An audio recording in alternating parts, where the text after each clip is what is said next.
नमस्कार दोस्तों, धर्म रहस्य चैनल में आपका स्वागत है।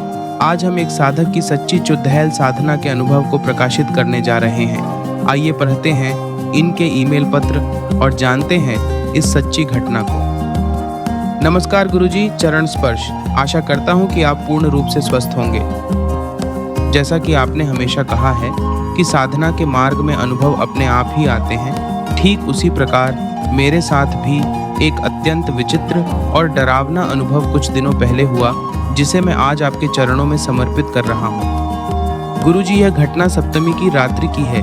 उस दिन मेरे मन में अचानक एक विचार आया कि क्यों न मैं चुड़ैल मंत्र का जाप करूं। मैंने कोई विशेष विधि या संकल्प नहीं लिया, बस सामान्य भाव से लगभग 1 घंटे तक उस मंत्र का जाप करता रहा। मन में थोड़ा भय भी था, लेकिन साथ ही एक जिज्ञासा भी थी कि क्या सच में कोई शक्ति प्रकट होती है या नहीं।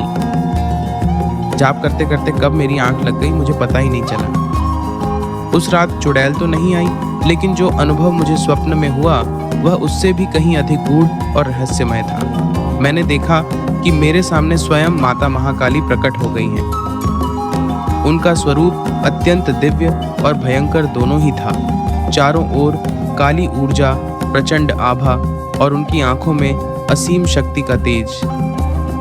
मैं उन्हें देखकर पहले तो भयभीत हुआ, लेकिन उसी क्षण मेरे भीतर एक अद्भुत शांति भी उत्पन्न हो गई। तभी अचानक कुछ ऐसा हुआ जिसकी मैंने कभी कल्पना भी नहीं की थी।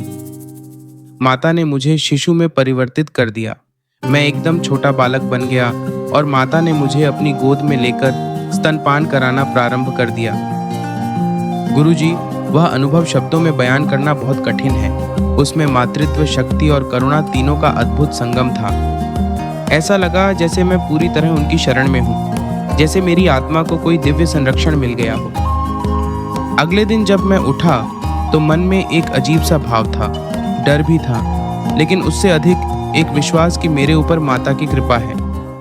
उसी रात मैंने फिर से माता से प्रार्थना की। मैंने कहा, माता, मैंने कल चुड़ैल के मंत्र का जाप किया था, लेकिन वह प्रकट नहीं हुई। यदि यह साधना सत्य है तो कृपया उसे मेरे सामने भेजिए। ये कहकर मैं फिर से सो गया। कुछ घंटे बाद जो हुआ वह मेरे जीवन का सबसे भयावह अनुभव बन गया। मैं अपने बिस्तर पर लेटा हुआ था और मुझे ऐसा लग रहा था कि मैं जाग रहा हूँ। सब कुछ बिल्कुल स्पष्ट दिख रहा था। कमरा, दीवारें, छत, यहाँ तक कि मेरे ऊपर लगी हुई मच्छरदानी भी। तभी मैंने देखा कि एक आकृति धीरे धीरे मच्छरदानी के ऊपर चल रही है। उसका आकार छोटा था, उसने सफ़ेद वस्त्र पहन रखा था, उसके बाल बिखरे हुए थे और उसका चेहरा धुंधला लेकिन भयावह था। वह मच्छरदानी के ऊपर ही चक्कर लगा रही थी, जैसे भीतर आने की कोशिश कर रही हो, लेकिन किसी शक्ति के कारण अंदर प्रवेश नहीं कर पा रही हो। गुरुजी, उस समय मेरी स्थिति बहुत विचित्र थी। मुझे समझ ही नहीं आ रहा था कि मैं सपना देख रहा हूँ या वास्तव में जाग रहा हूँ। सब कुछ इतना स्पष्ट था कि मुझे लगा मैं पूरी तरह जागृत हूँ। मेरा दिल बहुत तेज धड़क रहा था, लेकिन मैं डर के कारण आंखें खोलने की हिम्मत नहीं कर पा रहा था। तभी अचानक उसने मेरा हाथ पकड़ लिया। उसका स्पर्श बहुत ठंडा और भयावह था, जैसे किसी मृत शरीर का स्पर्श हो। मैंने अपने हाथ को छुड़ाने की पूरी कोशिश की, लेकिन मैं उसे छुड़ा नहीं पा रहा था। ऐसा लग रहा था जैसे मेरी सारी शक्ति समाप्त हो गई हो। उसी क्षण मुझे आपका स्वर सुनाई दिया। आपने मुझे कहा, भगवान शिव का अघोर मंत्र पढ़ो। जैसे ही मैंने यह सुना, मैंने मन ही मन मंत्र का जाप करना शुरू किया। ओम शिव रूप अघोरेश्वराय नमः। जैसे ही मैंने यह मंत्र कुछ बार दोहराया, उस चुड़ैल ने तुरंत मेरा हाथ छोड़ दिया और वह आकृति धीरे धीरे गायब हो गई। मैंने तुरंत अपनी आंखें खोल दी, लेकिन कमरे में कोई नहीं था। सब कुछ सामान्य था, जैसे कुछ हुआ ही ना हो। लेकिन मेरा शरीर अभी भी डर से कांप रहा था। गुरुजी, मैंने सोचा कि शायद यह सब सपना था, लेकिन जैसे ही मैंने फिर से अपनी आंखें बंद की, मुझे एक आवाज़ सुनाई दी। वह कोई सामान्य आवाज़ नहीं थी, बल्कि किसी अदृश्य शक्ति की थी। उसने मुझसे कहा, चुड़ैल ने तुम्हारी परीक्षा ली थी। तुम एक परीक्षा में सफल हुए और एक में असफल। मैं यह सुनकर और भी अधिक भ्रमित हो गया। मैंने सोचा कि आखिर यह परीक्षा क्या थी और मैं कहाँ सफल हुआ और कहाँ असफल। अगले दिन मुझे एक और विचित्र अनुभव हुआ।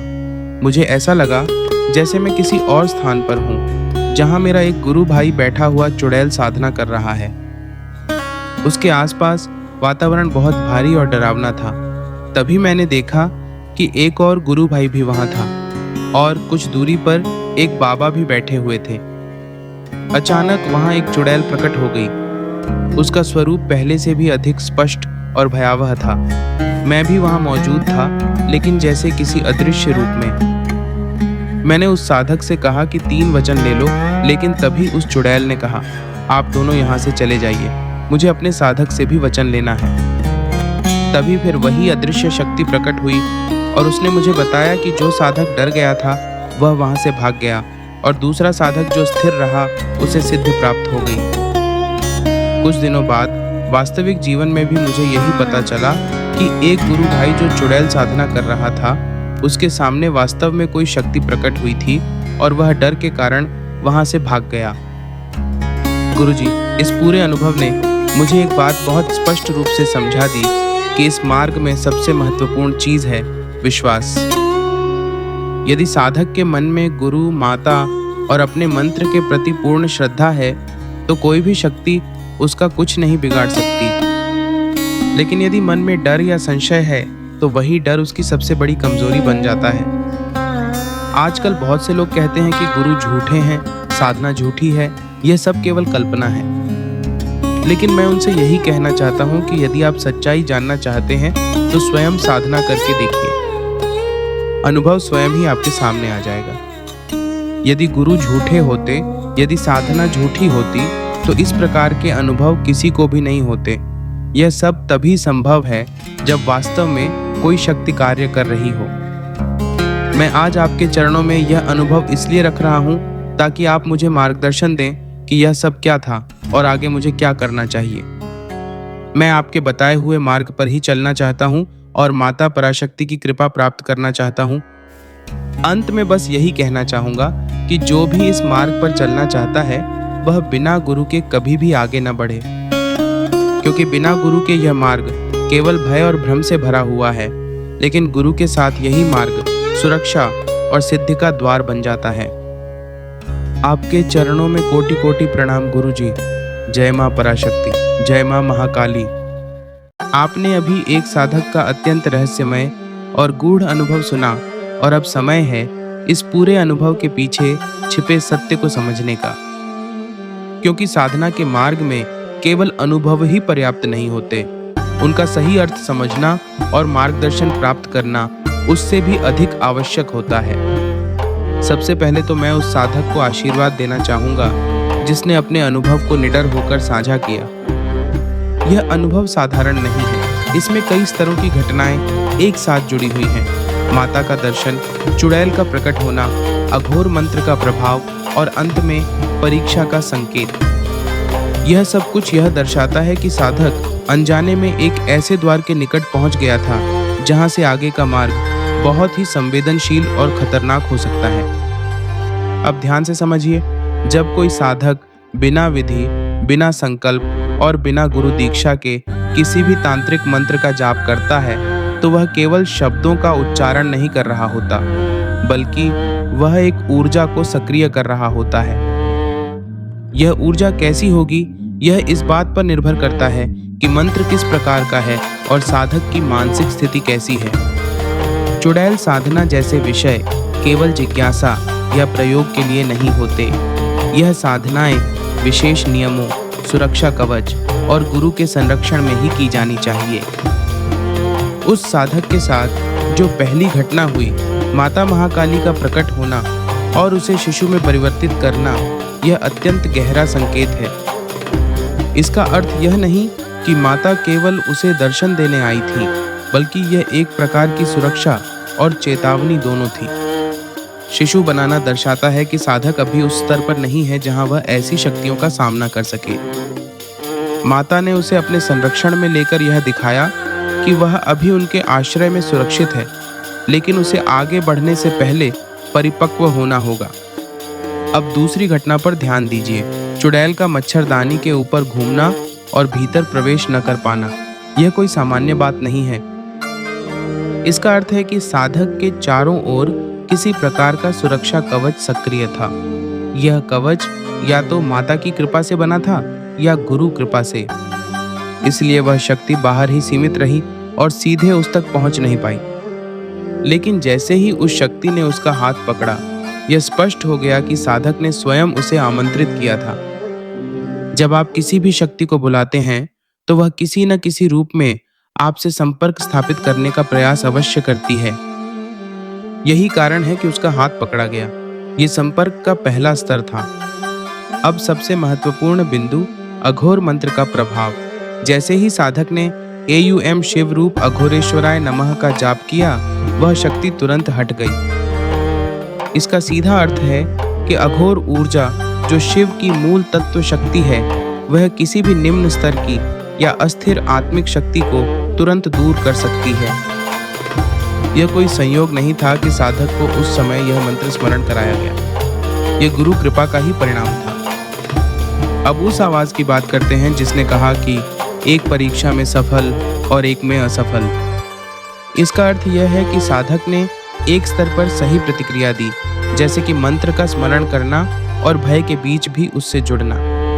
लेकिन दूसरी ओर उसने बिना अनुमति और बिना मार्गदर्शन के उस शक्ति को बुलाकर एक भूल की।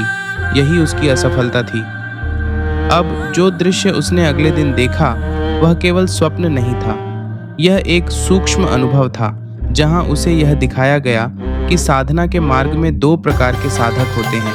एक जो भय के कारण भाग जाते हैं और दूसरे जो स्थिर रहते हैं और सिद्ध प्राप्त करते हैं। लेकिन यहाँ एक और बात छिपी हुई है जिसे समझना बहुत आवश्यक है। जो साधक सिद्ध प्राप्त करता है वह भी तभी सुरक्षित रहता है जब उसके पास गुरु का संरक्षण और उचित विधि हो, अन्यथा वही सिद्धि उसके लिए संकट भी बन सकती है। अब मैं आप सभी से एक बहुत महत्वपूर्ण बात कहना चाहता हूँ। आजकल बहुत से लोग केवल जिज्ञासा, उत्साह या अहंकार के कारण इन साधनाओं की ओर आकर्षित होते हैं। वे सोचते हैं कि कुछ मंत्र पढ़ लेने से या किसी वीडियो को देखकर वे भी शक्तियां प्राप्त कर सकते हैं। लेकिन यह मार्ग इतना सरल नहीं है। यह मार्ग तप, संयम, श्रद्धा और सबसे बढ़कर गुरु के मार्गदर्शन की मांग करता है। जो लोग कहते हैं कि गुरु की आवश्यकता नहीं है, वे स्वयं को बहुत बड़े भ्रम में डाल रहे हैं। गुरु केवल ज्ञान देने वाला व्यक्ति नहीं होता, बल्कि वह एक सुरक्षा कवच होता है, एक दिशा देने वाला प्रकाश होता है। जब साधक किसी कठिन परिस्थिति में फंसता है तो वही गुरु उसे सही मार्ग दिखाता है, जैसे इस अनुभव में हुआ। इसीलिए मैं स्पष्ट रूप से कहना चाहता हूँ, कभी भी किसी भी तांत्रिक साधना को बिना गुरु दीक्षा के प्रारंभ न करें। चाहे वह चुड़ैल साधना हो, यक्षिणी साधना हो या कोई अन्य गूढ़ साधना। यह केवल जिज्ञासा का विषय नहीं है, बल्कि यह आपके मानसिक, आध्यात्मिक और कभी-कभी शारीरिक स्तर पर भी प्रभाव डाल सकता है। इस साधक का अनुभव एक चेतावनी भी है और एक शिक्षा भी। चेतावनी इसलिए कि बिना मार्गदर्शन के उठाया गया कदम आपको भय और भ्रम की ओर ले जा सकता है, और शिक्षा इसलिए कि यदि आपके पास गुरु, माता और मंत्र के प्रति सच्चा विश्वास है तो वही आपको हर संकट से बाहर निकाल सकता है। अंत में मैं यही कहूँगा कि साधना का मार्ग बहुत ही सुंदर है, लेकिन उतना ही संवेदनशील भी है। इसे खेल या प्रयोग की तरह न लें। इसे श्रद्धा, धैर्य और सही मार्गदर्शन के साथ ही अपनाएं। आप सभी पर माता पराशक्ति की कृपा बनी रहे। आप सभी का दिन मंगलमय हो। जय मां पराशक्ति।